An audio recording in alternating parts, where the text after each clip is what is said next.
From the Radio Cafe and the Quivira Coalition, you're listening to Down to Earth, the Planet to Plate podcast. I'm your host, Mary Charlotte Domandi.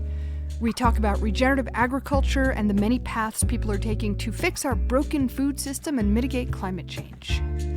Today we're going to be talking about aquaponics, hydroponics, and all kinds of ways to grow great food indoors all year round. That's right after these announcements. The Quivira Coalition is excited to partner with the upcoming Old Salt Festival on the Mannix Ranch near Helmville, Montana. Join us in the beautiful Blackfoot Valley from June 23rd to 25th to celebrate ranching, wild landscapes, and the relationship between agriculture and conservation. Over 3 days and 2 nights of camping, we will enjoy incredible food, 14 bands, and a speaker lineup that includes David James Duncan, Deborah Magpie Erling, and Ed Roberson, who's been on Down to Earth. He's the host of the Mountain and Prairie podcast. Learn more and get your tickets at oldsaltcoop.com. And co-op has a hyphen in it, oldsaltcoop.com. This program is sponsored by the Greenhorns.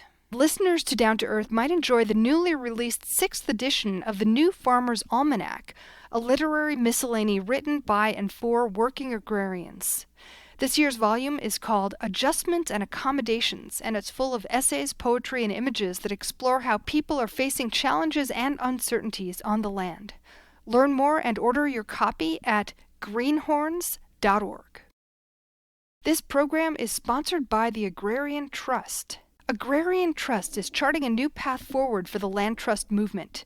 They're advancing an innovative and robust model of land ownership in which agrarianism, social and environmental justice, community well-being, and the earth itself are seen as fundamentally intertwined. They're doing this by helping regenerative farmers and ranchers to secure long-term, affordable land leases. That helps to strengthen local food systems and to transform community relationships to the land across the country. Visit agrariantrust.org to learn more. And now to our program. I'm delighted to welcome Charlie Shultz. He's a biologist and a fish farmer, and he's academic director in the School of Trades, Technology, Sustainability, and Professional Studies at Santa Fe Community College, where he leads the Controlled Environment Agriculture program. Welcome, Charlie, to Down to Earth. Thank you. Nice to be here. Good to have you.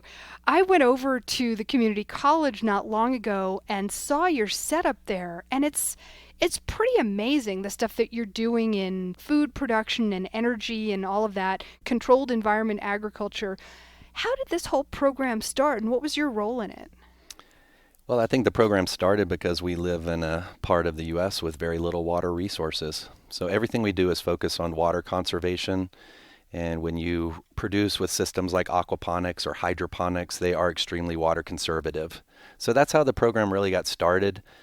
The need for northern New Mexico communities to be food secure, so have safe food in their communities, have local food available in their communities, have year-round food available for our communities. So all these things kind of aligned at the same time, and really our community supported this project.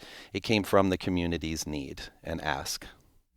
So the community said, hey, community college, can you help us out? We want more food security here, basically? Basically, the community college is paid for by our community through taxes and bonds, and we have an open ear to hearing what the community wants us to work on.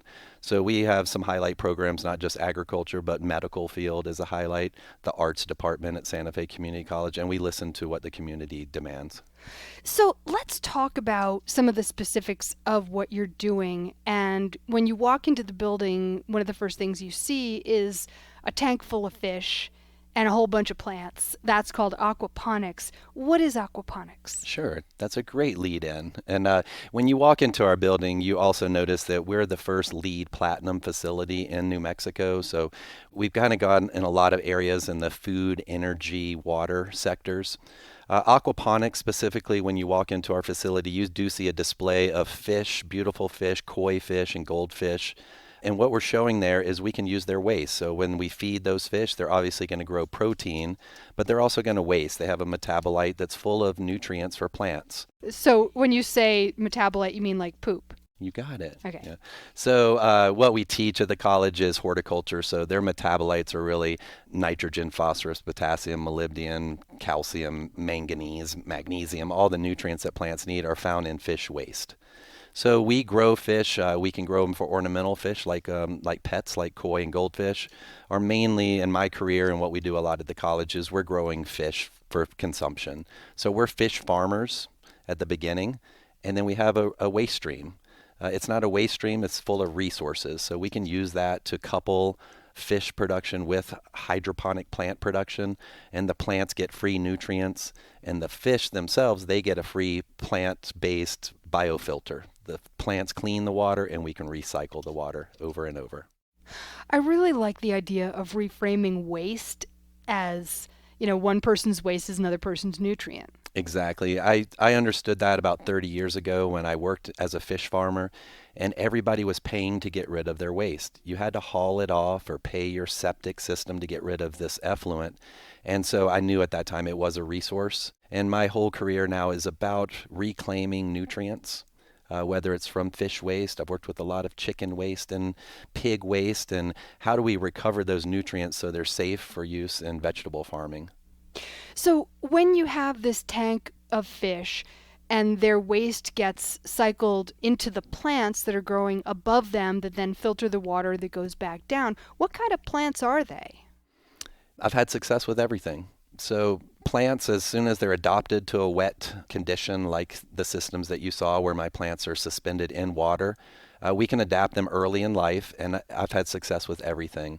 A few plants seem to want a little more nutrients, like cannabis, for instance, may need a little bit extra boost of phosphorus and potassium. And there are growers who are overcoming that and trying to figure out how to couple cannabis with fish production as well. When you look at these aquaponic facilities, you understand that we don't buy fertilizers. So a cannabis facility here is very unsustainable because we go through a lot of resources, fertilizer resources. And so a grower who can couple that with fish, they're growing fish protein for people to eat, and they have this nutrient-rich water that's idealized for a lot of crops. So most crops are going to do well in fish water. So when you say, give some example. I mean, when you say everything, we're not talking about rose bushes and palm trees. I mean, we're talking. Oh, absolutely. Really? If you, I don't know if you saw at the school the other day, we have a palm tree in there. What we like to say is we can grow almost everything with fish water, but can you make money at it? So we look at the economics of lettuce production or papaya production, tomatoes, cucumbers, and we start to look at a global supply of food and how does that impact a local farmer.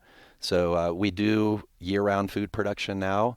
The cost of production is sometimes higher than shipping it in from out of the country. So we have to capitalize on the niche markets of local, fresh, nutrient-dense, and these type of things. But really everything I've tried, including cannabis, works very well in fish water. What are some of the food crops that you've grown with fish water? Well, so I was at work all day today working with students. It's spring break, and they came on their day off because this food has to get harvested. So just today alone, celery, kale, lettuce, pak choi, garlic chives, regular chives, tomatoes, cucumbers, more kale, more pak choi, strawberries right now, blackberries right now. I could go on and on. We have a trial with broccoli, cauliflower, and Romanesco right now. Another trial ongoing with collard greens. And remember, this is the middle of the winter. We just turned to spring, but we've been doing this all winter here in Santa Fe. One of the things that I think is really interesting is that in this system, you don't use all that much water. You don't have to keep on pouring in tons of new water. Yeah, that's right. A lot of people have a misconception of what is hydroponics. It's water-based farming, and some people think that that's maybe water-intensive. But as you noted, once you fill these systems, we're starting to do a water budget right now. I have a lot of advanced students looking at water use, and our systems are right now dialing in at 99.5% recycle rate. So that means every day they're recycling 99.5% of the water.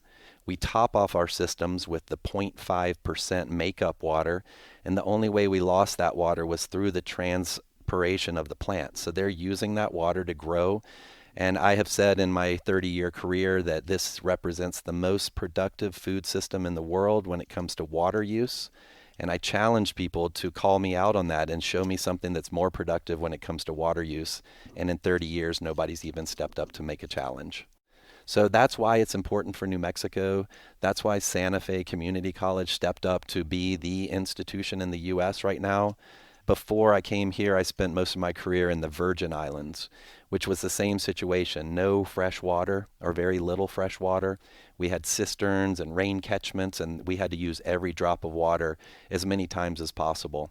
So now I'm in Santa Fe, and the conditions are the same. We don't have water. We don't have excess water. So every drop of water is precious, and we try to see how many uses we can get out of that drop of water. It's kind of counterintuitive that a tropical island would have a water shortage that was analogous to that of a desert or a semi-arid desert climate like New Mexico. Yeah, with weather patterns, the rainstorms are variable, and there can be years where you get less than 4 inches of rain in the Virgin Islands. So, and every groundwater, every well that you would have would pull up salty water, so we can't use the well water. We have to rely on rainwater. Amazing. So let's talk about the greenhouse program. I mean, it's part of the aquaponics, and it's also what's called hydroponics. What does that mean? Does that mean growing plants, growing crops without soil? Right. That's traditionally hydroponics is growing plants without soil or growing plants in water. The Greek word would be water, labor, so working with water. So systems that grow plants with water are hydroponic systems. The other word you keep saying is aquaponics, and that's growing plants in water without soil, but we're using the fish waste as the nutrients. So that word came about from aquaculture, which is rearing of aquatic species, and hydroponics, and when we put them together, that's where we get aquaponics.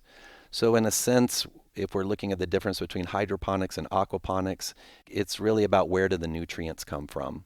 Do we mine them from the earth, or we manufacture the chemical nutrients, or do we use fish waste? And so that's the main difference of what we teach at the college. And we teach both because there's a benefit to both. Understanding hydroponics will allow an aquaponic grower to really dial in his system. Understanding molybdenum additions or boron addition at very micronutrient levels. If you understand that, you can help your aquaponic system become a little more robust. Now, if you're using fish waste and this is like a recycled situation, does that mean that, you're not using, herbicides and fertilizers and stuff like that from the outside? Does that make it automatically an organic type of system?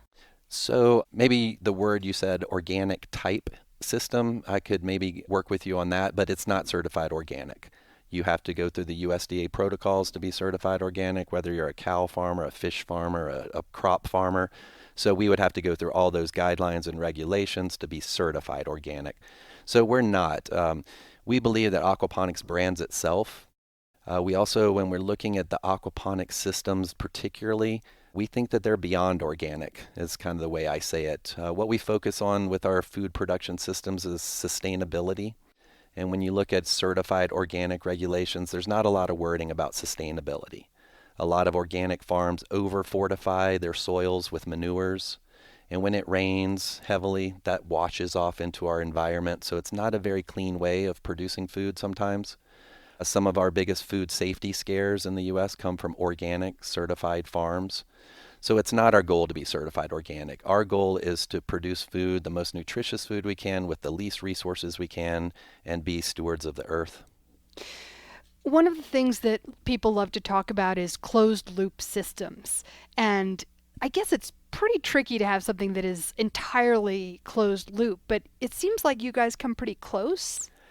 Absolutely. I also get confused with the word closed loop because is there anything closed loop? In my system, when I look at the front end, I have to feed those fish. So in that sense, it's not a closed loop. There's an input. What do you feed them?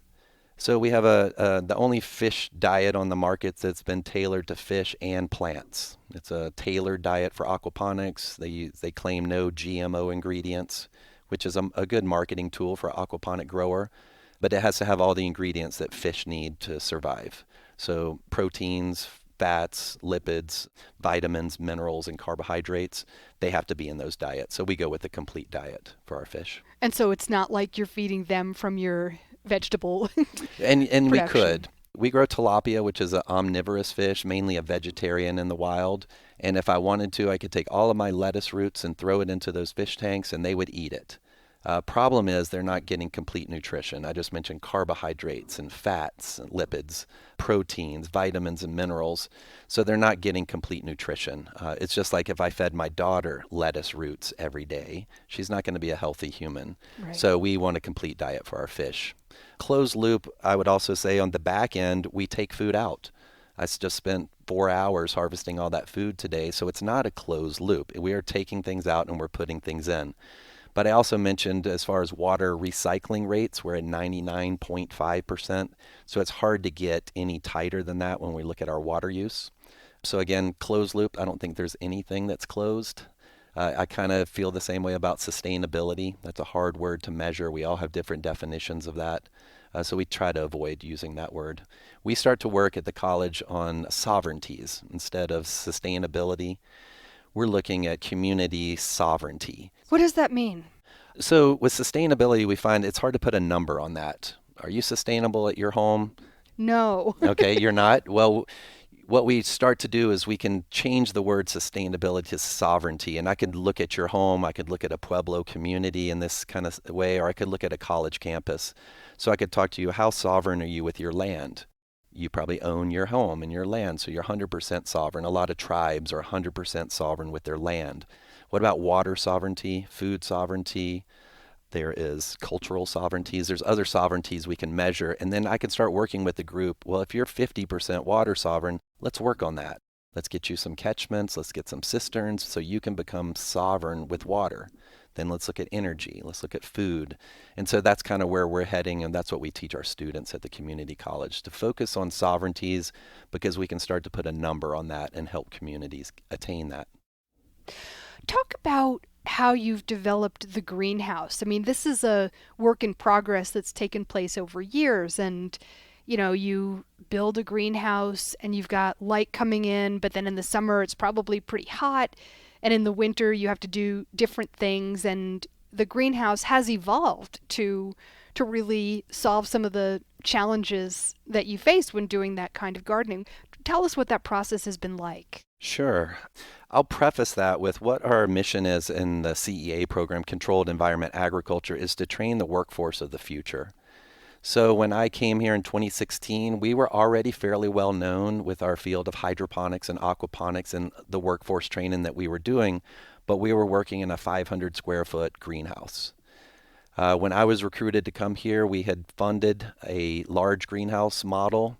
I had funding from EDA and some local taxpayers funded the greenhouse that was planned at the college. And the plan was to be about 12,000 square feet. So 500 square feet to 12,000 square feet. So when I came here, I had the funding in place. And then it came to decisions. What do we want to build? We could have built about a quarter of what we have, and we could have had every bell and whistle. We had a very fancy Lamborghini greenhouse. Or I looked at it in another way, is what is a northern New Mexico going to invest in? What can they afford? So we went 4 times bigger. We have about a quarter acre under glass right now. It's not glass, it's polycarbonate. But that was a big decision, is what greenhouse do we want to build here? Because we want to be a model for the community. Meaning that if a student at Santa Fe Community College wants to then take that to his or her house or to make a community garden, you're not going to have this sort of Lamborghini level inputs into this. So you want to basically kind of keep it simple. Yeah, and I think a lot of your listeners are farmers. They're considering putting up a greenhouse to maybe extend their seasons or even grow year-round. They're not going to buy the $3 million greenhouse to grow their squash starts. So yeah, we really had to put it into the perspective of a student. Like I said, one of your listeners, half of our mission statement at the college is to strengthen our community. So again, just reaching out to other growers and using that as a model. It's not just focus on our students, but our community. So anybody coming through there could talk to me about greenhouse designs. What would I recommend, from the glazings or the material that covers a greenhouse to the styles of greenhouse to something you touched on there very importantly is the heating and cooling aspects of a greenhouse. I have a hoop house in my personal backyard, and I shut it down in the winter because I'm going to be burning a lot of natural gas to keep that in production. At the Santa Fe Community College, we have a greenhouse that's off-grid. So we're really on the map nationally because of our energy resources at the college. We work with groups like Sandia, in NREL and Los Alamos National Energy Labs, and we have about $80,000 battery storage that keeps us growing year-round without consuming energy. So it's like a solar array kind of thing that feeds into the battery? It's primarily solar, but there are a lot of energy assets that we can kind of swap out. So we have wind, we have natural gas, we have biofuels, we have solar. Right now it's predominantly solar, and we're starting to work with the other assets. And passive solar, obviously. And there's a lot of passive solar. So a lot of us who have a greenhouse in northern New Mexico, even on cold days, we're not heating those greenhouses. We're using that free solar gain, but it's the nighttime that we have to concern ourselves with. So natural gas, and as you know, the liberal kind of political system is trying to get away from the use of natural gas, and it's a big concern in the greenhouse industry is what are we going to do as a result? We're not sure yet what we're going to do. So what do you do at night? So at night we do use natural gas. Oh, I thought you said you were off the grid. We're off the grid, but I have natural gas as an energy asset coming into it. So grid meaning electric grid, I got it. So I can bring in natural gas for my heat. For cooling, that's an issue that we have to deal with in the summers here. So we're in this weird situation where it gets very cold at night in the winters, very hot in the daytime in the summer. So we're quite challenged with the energy involved. When we look at energy in our greenhouse, that's not the biggest concern when we're heating and cooling. To cool, the biggest concern is water. So if you visit my greenhouse, you'll see it's cooled by an evaporative cooler. We try other passive techniques like shading, and that can knock down the temperature a bit, but we have a large evaporative cooler. So the biggest water use in our entire quarter-acre greenhouse is cooling our greenhouse in the summertime. More so than watering the crops. A lot more so than our hydroponic and aquaponic closed-loop systems that we tried to discuss a minute ago. So yeah, we use a lot of water in that greenhouse to cool the greenhouse, and that's a challenge for a New Mexico grower. If you don't have water available on your land, you may not be able to effectively cool your greenhouse. So where do you get that water? Is that rainwater, or is that what kind of city water? So when we built the greenhouse, it's all been city water for about 3 years. This past year, we built a water collection, water storage cistern, and water redistribution back into the greenhouse. So all the rainwater will be used on the cooling wall now. So no cost, and then there's no scaling up with your calcium and magnesium deposits that'll kind of dirty up an evaporative cooler. We won't have to experience that either. Why not? Because the rainwater is mineral free. Oh, It won't okay. have all that, all that mineral that you have in your home systems. Some of you Interesting. have faucets that scale up. We don't want that on our evaporative cooler. Right. So we did the extra effort to collect water. With global supply chains, our cistern was triple the price over the last few years. So everything went up over the last few years, but we dealt with it, and now we're hoping to see water savings. There's also a big movement in Santa Fe to start analyzing water use from tourism, from hotels to restaurants to even greenhouses now. So we're involved in a project. Doug Bouchard, a lot of people know here in Santa Fe, he's running the project, and we're doing some smart metering on our greenhouse to really dial in the water use and how can we become more efficient with our water use. One of the things that one wonders about greenhouses is, do you get bugs? Do you get mold? Do you get the kind of pests that, on the one hand, you might get outdoors, but then when they're inside, maybe they're more intensified? Yeah, it sounds like you understand very well. We're going to get bugs. It's the perfect environment for every bug right now in Santa Fe, right? It's going to get cold again. Bugs are going to freeze and die outside, but if they can find a 70-degree heated greenhouse, it's the perfect environment. So we definitely do deal with bugs because of the organic-based aquaponic systems in our greenhouse. We can't use a lot of chemical pesticides that would otherwise be used in a greenhouse. So everything we use has the OMRI certification label for organic farming, but even those pesticides can be damaging to aquatic microbiology and fish. So we have to be very careful even with sprays like neem. Pyrithiums come from a chrysanthemum. We'll use those products, but we have to be very careful not to let that drift into the water. So we're very, very careful. And besides those couple organic sprays that we may use, we do use biological controls as well to control the bugs. Like, what does that mean? Ladybugs, green lacewings, and timing delivery of these larvae into our greenhouse, and they'll hatch and they'll control whiteflies and aphids and mites and these kind of things. So using a living organism to combat a pest organism. And what happens when they've eaten them all? They usually leave. And so that's a problem with biological controls. It can be costly for a grower to always be reintroducing your biological controls. Where do they go? Into the, to the math department? They'll fly out cracks in my greenhouse when the doors open. The reason is there's no food left for them. Right. If there's no pests, they're going to leave. And they'll go out the door, and this month they're going to freeze. But we will see ladybugs trying to escape. Very interesting. So, as you said, the community asked for this kind of thing, and now you're doing it. How are the students responding to it? And this has been going for a while. What do the students do with the knowledge that they learn at the community college? Great. It's quite diverse what they're doing with their skills. I would say when they come to our school, a few things. What we like to say is we practice stealth STEM. Students who find us in our program are students who, like your listeners here, they're passionate. Oh, STEM, S-T-E-M. Exactly. Not the stem of the plant. Right. So let's go with stealth STEM, science, technology, engineering, and math. Okay. So the students who find us in our programs, whether it's food, energy, or water at SFCC, typically know what they want to do. They want to save the world. They want to come up with a solution to a water crisis, an energy crisis, a food crisis. So we like to say they find us by coming in the back door. It's rare that we find a student that walks in the front door of the community college saying, I don't know what I want to do, what should I do?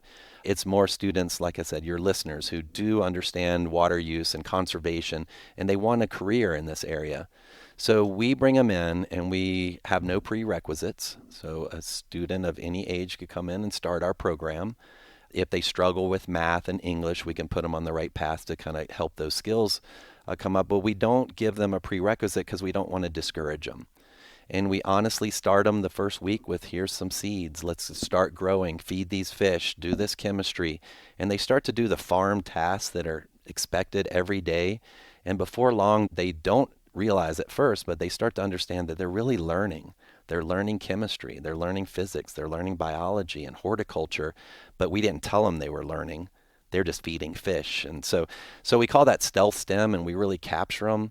And then we find that those students is also, once they get into the program, on their own fruition, they start taking chemistry and microbiology and these kind of advanced sciences because they want to understand what's really happening. So I have those kind of students that find us, and then where do they go? They can go anywhere from being entrepreneurs. We have a couple large facilities, one that's in operation in Santa Fe, one's being built right now. So entrepreneur spirit is encouraged. The workforce of the future, whether it's a hydroponic tomato grower in Alcalde or a lettuce grower in Corrales, there's opportunities for them to be food growers.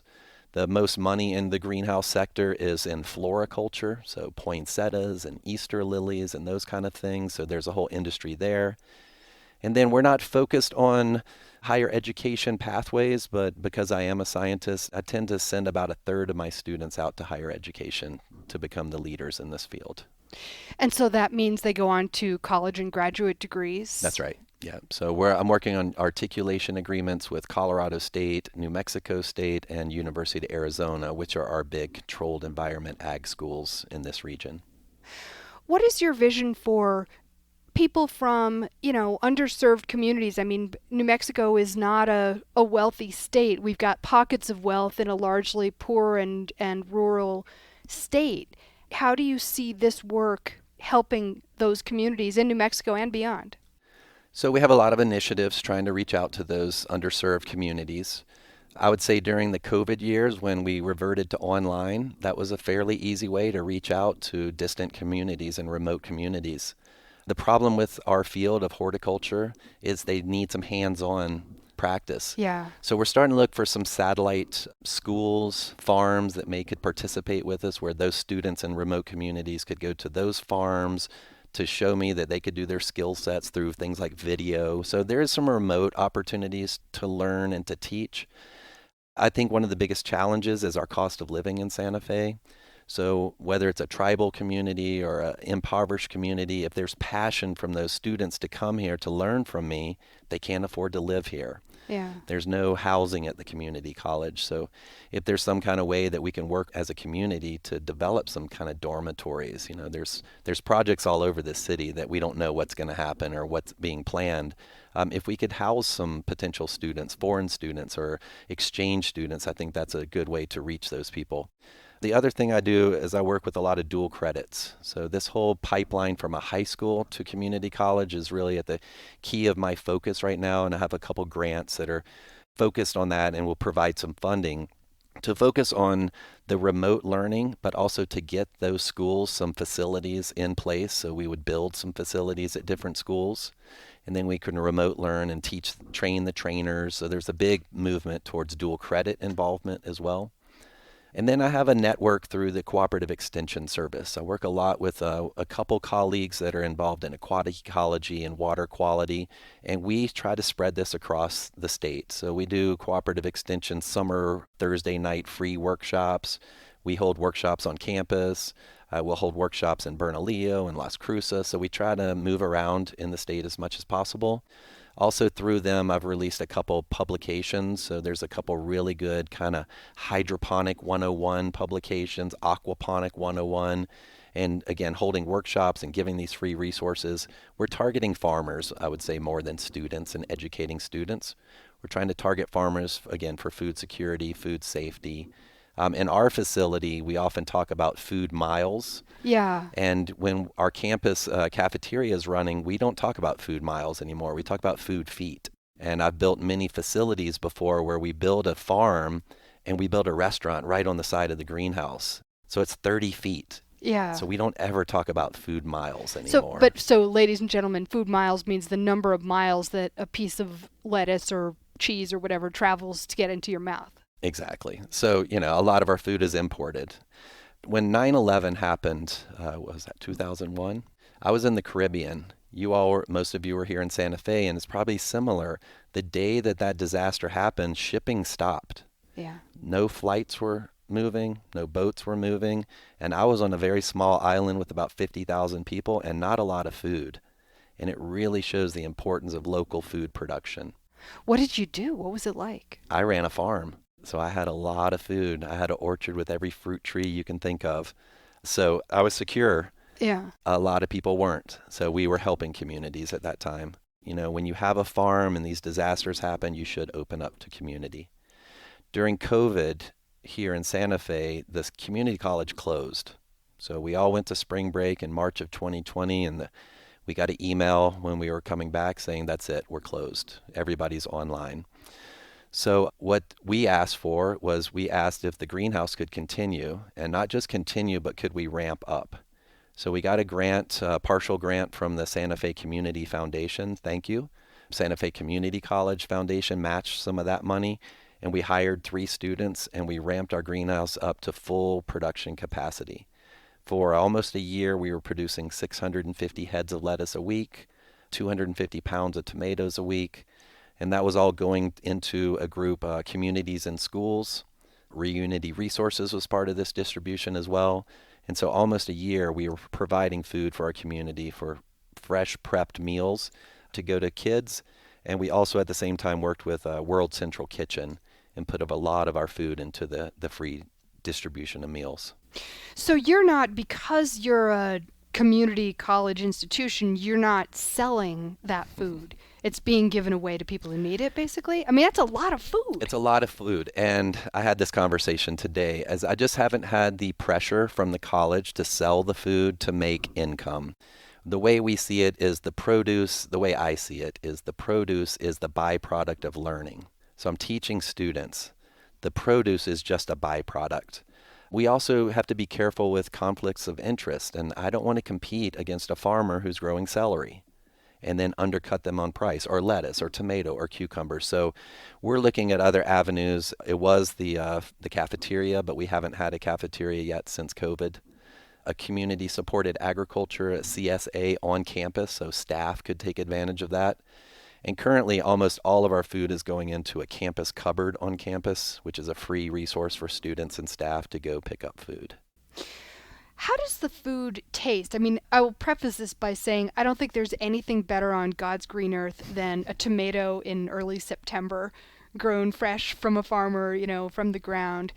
Okay, a February greenhouse tomato. How's it compare? Yep, it's unbelievable. Really? What we do a lot is blind taste test because a lot of people have perceptions. Oh, that's a greenhouse tomato in February, or that's hydroponics. Ooh, that was grown in fish water. So there's already perceptions that consumers have. So we often do a blind taste test. We do hydroponics, aquaponics. We go to the store and buy certified organic soils, grown tomatoes, and we walk around and we get data. And almost always, at least 50% or more prefer our fresh product that was picked in February from our greenhouse. The reason is because it was just picked. That to me, that's the key to quality. If you're buying your tomatoes at some of the markets here in town, those have been shipped from Mexico all the way up. They've been in cold storage for a week or two. A lot of times your tomatoes are picked green and they put ethylene gas on them to get them to ripen, so you buy a red tomato in the store. So if anybody has a question about the quality of a hydroponic tomato, come visit me at SFCC. Mary Charlotte, you've been there, and we usually send you home with food. I have not had a tomato. Okay, not a tomato. The celery is probably my favorite crop there. It's got taste. When I buy celery at the store, there's no taste there. So I can taste the minerals and the nutrition. The quality of the culinary herbs, I would say, is one of the highlights. When I bring culinary herbs into a restaurant to meet with a chef, or I bring the chef to my greenhouse, their jaws on the ground. The flavors, the essential oils are just booming. I used to bring basil into a supermarket in Texas from my aquaponic farm. I'd bring it in at 8 in the morning and I'd pass by at like 1 in the afternoon on my way home, and the entire grocery store smelled like my basil. And it was only 100 basil plants, but the quality is there. It's that freshness. If anybody has bought a bunch of basil in the grocery store here, half of it's black already. The other half is going to be black by tomorrow. Our basil can last 3 weeks. It's got living roots on it. You can stick it in a jar at home and just take it as needed as well. And that level of flavor also tells you something, as you're saying, about the nutrient density of the food. Exactly. So we've done a lot of comparisons, nutrient density, nutrient studies, different essential nutrients for the plants themselves. And again, we're typically looking at as good or better than in most crops with hydroponics or aquaponics. And again, it's the freshness. There's some, I don't know how to say it, maybe a little bit of tension between people who grow food in soil and people in the more hydroponic world. I mean, there's perhaps, I don't know if this is right, but a little bit of prejudice against people who don't use soil to grow crops. How do you perceive that? Do you see that? Is that really a thing? Oh, it's definitely a thing, right? I get a lot of attacks by soil people because I grow in water. It's rare that I see a water farmer attacking a soil farmer. I think sometimes our systems are really put under a microscope. If we talk about aquaponics, for instance, people talk about the manure. Okay, we could talk about that here. Fish don't have manure. Fish have effluent. Fish are cold-blooded animals, so they don't harbor E. coli's and these other things that mammalian manures would have. So everything that we could discuss, we could definitely have a debate on this. The quality of the food's been tested. But every week I get somebody saying that my nutrient density is horrible because I'm not growing in soil. And I ask them to show me the data usually, and they don't have the data. So it's just people saying, I don't know if it's false information, but I think the way I see it is even when you grow in soil, that little root hair that allows for the nutrients to cross into the plant is surrounded by an aqueous layer. If you don't have water in your soil, your plants die. Around every fine root hair is water, so I think the magic is water. Some people think the magic is soil, and they say you feed the soil to feed your plants. But you don't do that. You feed the microbes to feed your plants. Soil, a good healthy soil is teeming in microbe. A good healthy aquatic system is teeming in microbes as well. And it's the microbial communities that bring on the nutrient density and the flavors and the essential oils. Are they the same microbes? They're often the same microbes. Yeah. Yep. There are some differences. And we also, you said, water versus soil. There's a lot of different qualities of soils. My El Dorado soil is horrible. I come to Reunity Resources, their garden soil has been built up for 4 and 5 and 6 years. It's the best soil possible. So when we compare water to soil, that's not really a direct comparison. I would need to understand what that soil constituents were and what's in that soil and what's in the water to make that comparison. You also have programs at the college that I think are, sort of the same department basically, that have to do with solar and biofuels and sort of alternative energy systems. Exactly. We actually have a center of excellence for biofuels. So again, in many of these areas, we stand out in the nation. I don't think sometimes our Santa Fe community members know this, and they funded these projects. We really are leading the nation in a lot of what we do with sustainability. So you mentioned energy, and that's a critical part of the future. I've mentioned a few times food, energy, and water. There's this whole concept called the food, energy, water nexus, and that's a really good avenue if somebody wants to start looking into these areas. The energy side of things, we have a new program at the community college. It's called Distributed Energy. I would encourage any listeners here who are interested in the future to look at energy. We need to start focusing on smaller microgrids, community-sized grids, instead of these large nationwide grids. That's what we mean by distributed. Yeah, distributed. So we're going to harness it and smart distribution as well, so as needed. So it gets pretty complex in how we're harnessing. What's the energy storage, right? Lithium batteries, these are things that doesn't seem like there's a future in that for very long. So what is the future? Is it hydrogen? I hear people saying there's no future in that either. So we need the young generation to start focusing on what is the future. We're running out of fossil fuels. We're abusing our planet to take those, but what are we going to do as a result? What can we do? And I think the energy storage piece is such a huge and under-discussed piece of it, because there's an infinite amount of solar energy for the taking, but we don't have the storage for it. And if we did, you wouldn't have any worries about heating your greenhouse at night in the winter or cooling it in the summer. That's right. We play to our resources. We have a lot of sun here. I don't advocate for any greenhouse grower here to have supplemental lighting. We have the lights that we need. But how are you going to fuel and energize that greenhouse? And if you don't focus on this now, we're going to continue to see more blackouts across the nation. We keep seeing now in Texas, they're freezing every winter, their grid's going down. So we need that sovereignty. We need that energy sovereignty. Frank Curry is our professor in that area, and I encourage everybody to reach out to us, and I can put you on the right track. I think it's important, what you just said a moment ago, Santa Fe is a national leader in this, Santa Fe Community College. I mean, you get calls from all over the country every day saying, how do we do what you're doing? And not just in the country, even from space. I've had a phone call from space. NASA calls us at least once a month to talk about the future. And it's water recycling systems, it's nutrient reuse. What do you mean from space? They're calling you from satellites? From the International Space Station. They're working with algae up there as well, so we occasionally get them to call us in and we can talk to them and they talk to our students. So there's a lot of collaboration there. But yeah, across the nation, we're not just recognized, but like you said, people want to copy what we have, and we're okay with that. We want more growers. We want more food security. What I usually say is it's going to be the students that come through our program that are going to step up and start these new programs across the U.S. Hydroponics is a fairly easy program to copy and kind of cookie cutter. There's a recipe and there's a system and there's media that you use and you plant your seeds and it really works well. Aquaponics is a challenge when you combine fish culture and plant culture, and it really takes somebody with a lot of time and service and experience. So I don't see a lot of those programs going to successfully pop up across the nation when it comes to aquaponics. Interesting. So there's a real difference. What is that difference? I mean, cultivating fish is just more of a complex system? It is more of a complex system. So what we often say with these aquaponic systems, it represents a potential organic nutrient solution. So if a hydroponic grower wanted to become organic, fish water is one way to get into that arena. So when I try to focus a new grower and I'm trying to push them into aquaponics, if they're a fish farmer with a bunch of waste, I can convince them pretty easily to become a greenhouse grower with all this water that you have.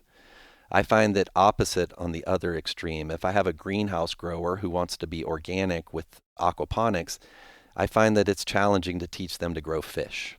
So we often say aquaponics belongs in the hands of the fish farmer. So the fish farmer who understands that organism, that living biology, the ichthyology, the life cycles of fish, the water chemistry of fish, if you can do that, you should be successful growing plants in fish water. But if you're a plant grower, it's quite a challenge to become a fish farmer. Is that where you started, was fish farming? Absolutely. So the late 1980s, I was finishing high school. I had changed my diet to eating birds, fish, and beef if I knew where it was farmed. So my grandfather was a farmer, so we grew our own beef. But mainly I was eating birds and fish. And in the late 80s, we saw these stories on the national news about medical waste washing up on our eastern seashore. And back then we had CBS, ABC, NBC, right? 3 stations.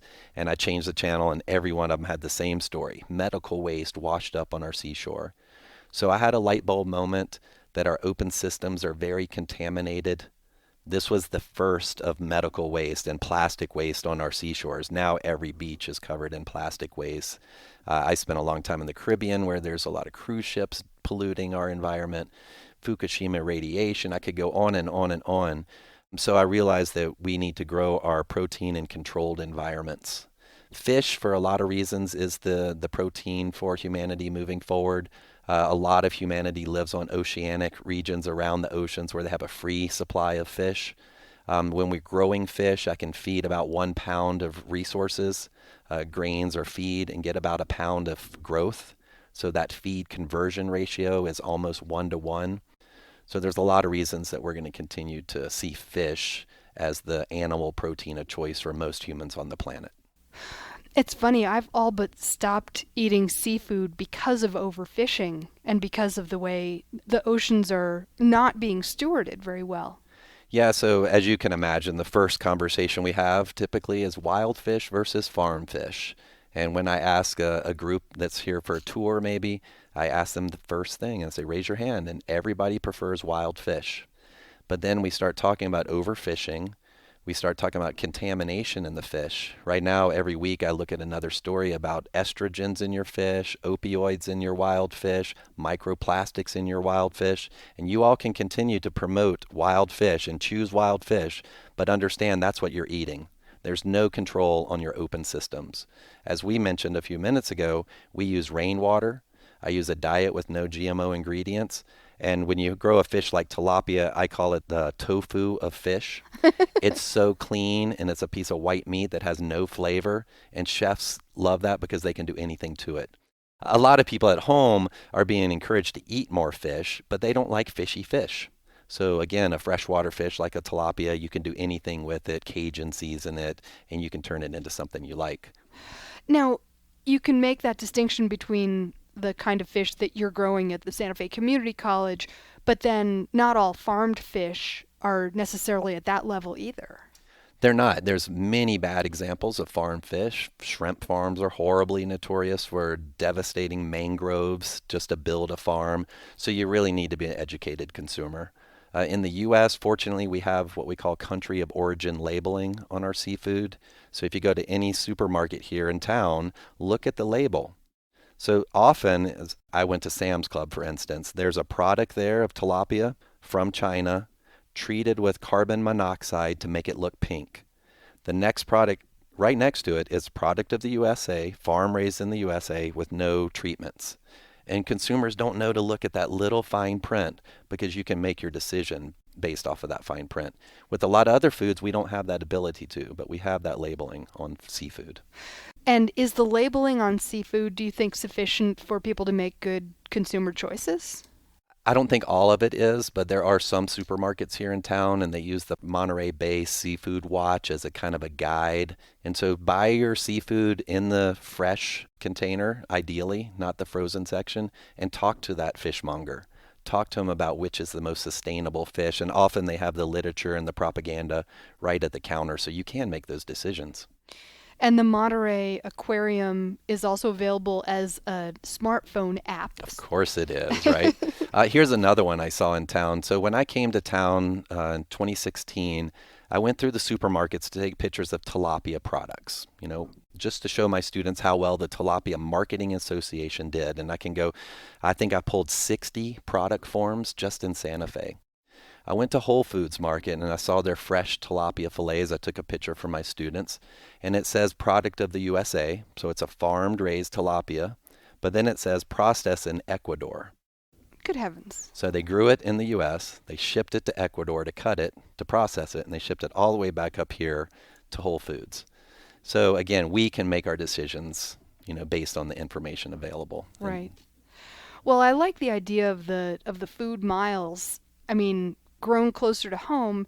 Now, that's not always the most economic. I mean, you were saying that some foods actually cost less to import from long distances than they cost to grow locally.